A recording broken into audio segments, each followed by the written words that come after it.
This was a grief experience because we lived in our house for 18 years? Longer than any other house I've ever lived in my life. Loved that house, loved our view, the community. But we knew that not everything lasts forever and we needed to make a change.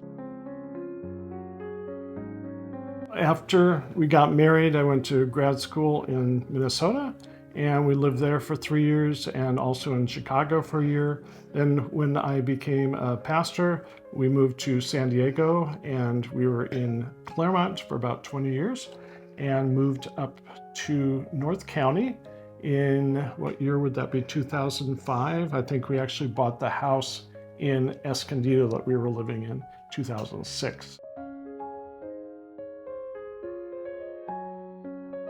We moved up to San Marcos because David had a job in that area, and we lived in that house for 18 years. A beloved home up in Emerald Heights. It was 2 stories, and 6 months ago, on July 7th, David was walking upstairs barefoot and he broke his foot. And that was kind of a paradigm shift for both of us, I think.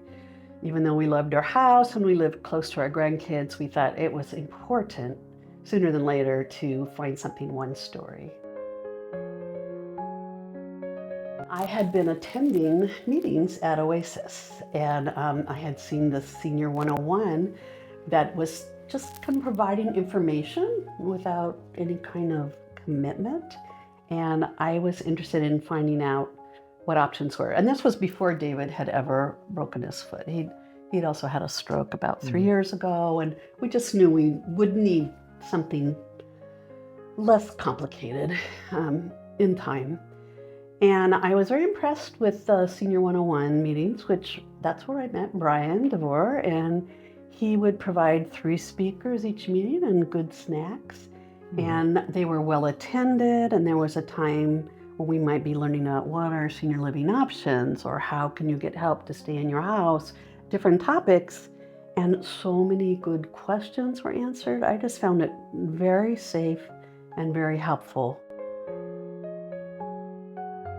When we were considering the move, we looked at different options, and Bryan was able to provide us with someone to talk about reverse mortgage and someone to talk about regular mortgage. So we kind of knew what the choices were, and we talked to these people, and we came to a pretty firm decision that we wanted to sell our current home before we purchased our following home.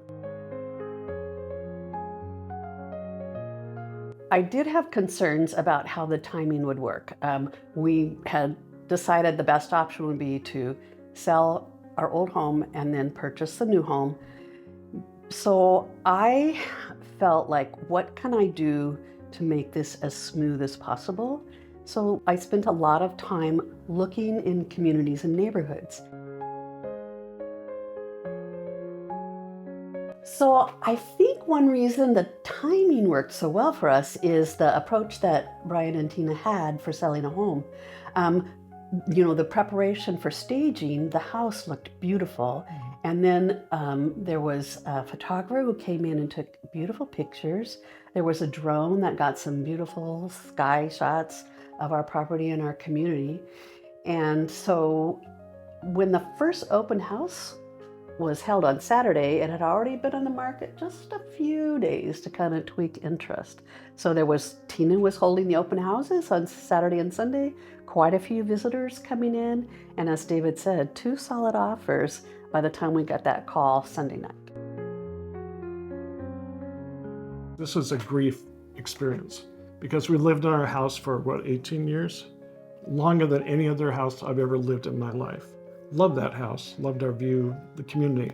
But we knew that not everything lasts forever and we needed to make a change.